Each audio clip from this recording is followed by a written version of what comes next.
Good afternoon, everyone, esteemed council members, representatives, and visitors. Welcome to our regular barangay session here in Barangay Zone 1, Municipality of Santa Cruz, Davao del Sur, March 7, 2025. The session is now called to order. Let us stand for the opening prayer to be led by Mr. Von Hensriel Zamora and the singing of the national anthem to be led by Mr. Angelo Enfiel. In the name of the Father, the Son, and the Holy Spirit. Amen. Heavenly Father, we come before you today, grateful for the opportunity to serve our barangay. Grant us wisdom, compassion, and clarity in our deliberations. May all our actions reflect your will and serve the welfare of our constituents. This we ask in Jesus' name. Amen. Amen. The Father, the Son.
Let us sit.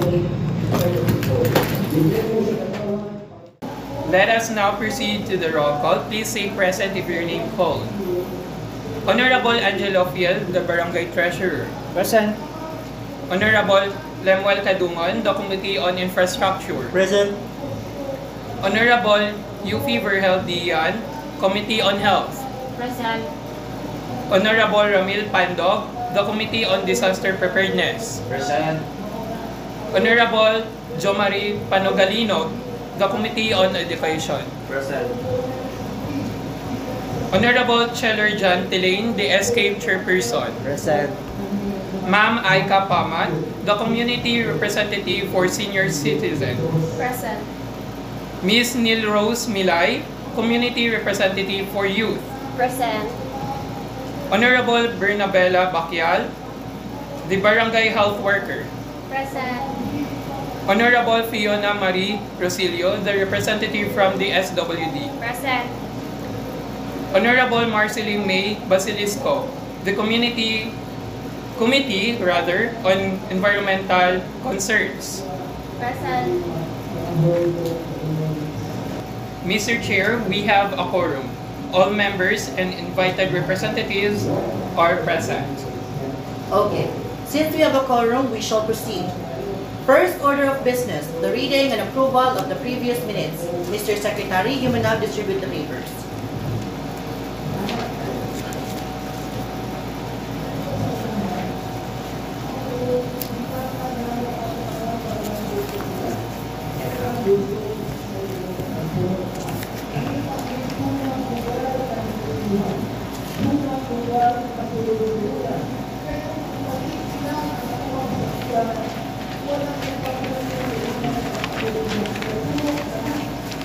Thank you, Mr. Chair.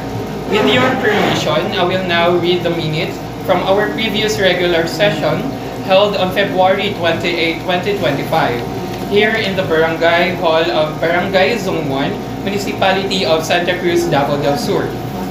The session was called to order at 2 p.m., presided by our Honorable Barangay Captain, John Louis Lape. After the opening prayer and the determination of quorum, the council proceeded with the reading and approval of the previous minutes, which were unanimously approved without objections. During the committee reports, the Committee on Infrastructure, represented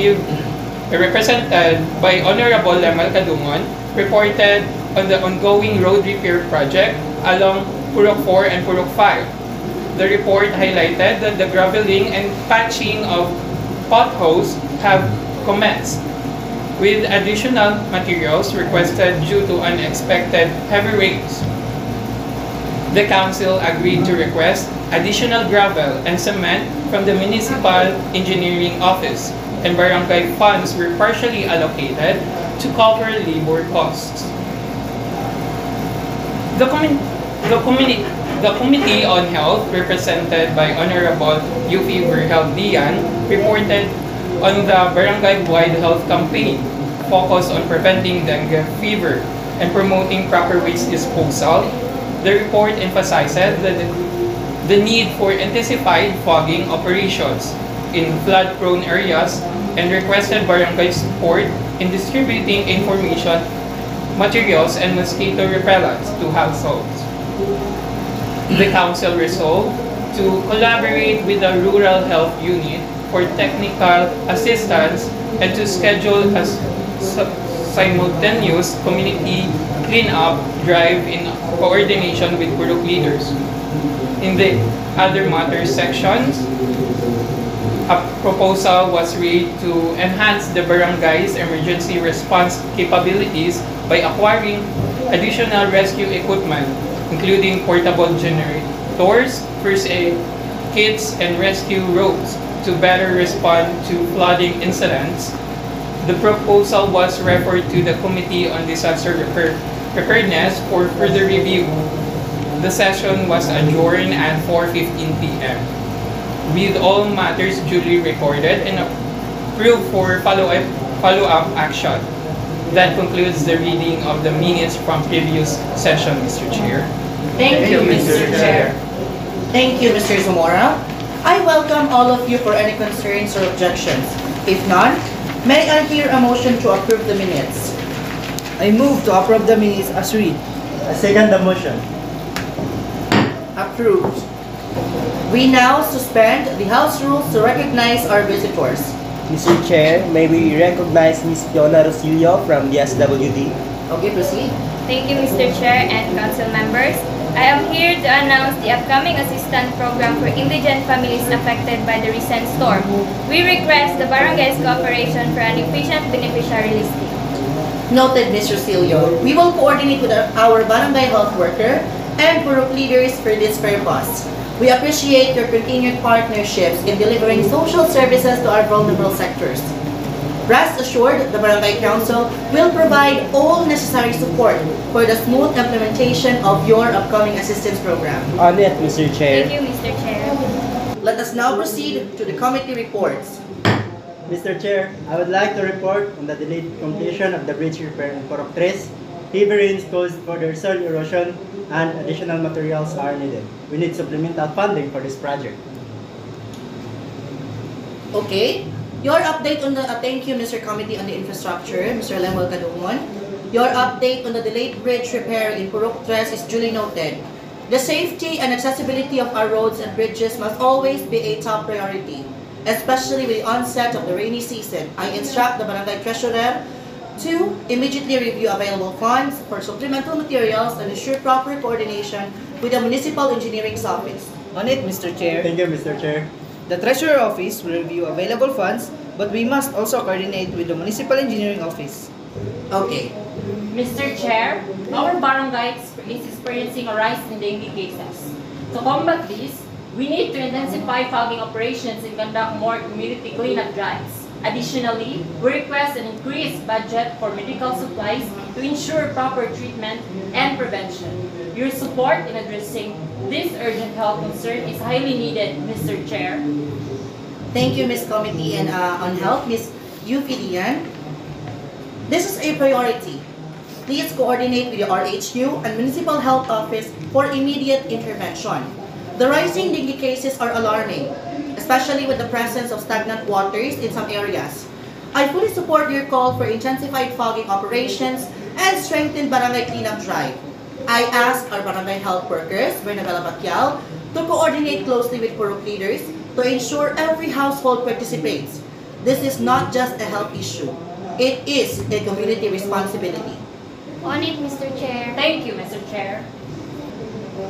Mr. Chair, considering the recent typhoon, I propose conducting a disaster simulation drill for all residents, especially those near flood-prone areas. Preparedness is key. Well, thank you, Mr. Committee on Disaster Preparedness, Mr. Rangel Pangog. Your proposal for a barangay-wide disaster simulation drill is both timely and necessary. With climate change worsening, we need to enhance our readiness, especially in flood-prone areas. Let us involve not only the barangay council, but also schools, senior citizens, and youth groups to make sure everyone knows what to do when disaster strikes. Thank you, Mr. Chair. Mr. Chair, our schools are experiencing a shortage of educational materials. I suggest tapping into the Barangay Special Education Fund to purchase materials and assist teachers in coping in the demand. Thank you, Mr. Committee on Education. The lack of educational materials in our school is concerning.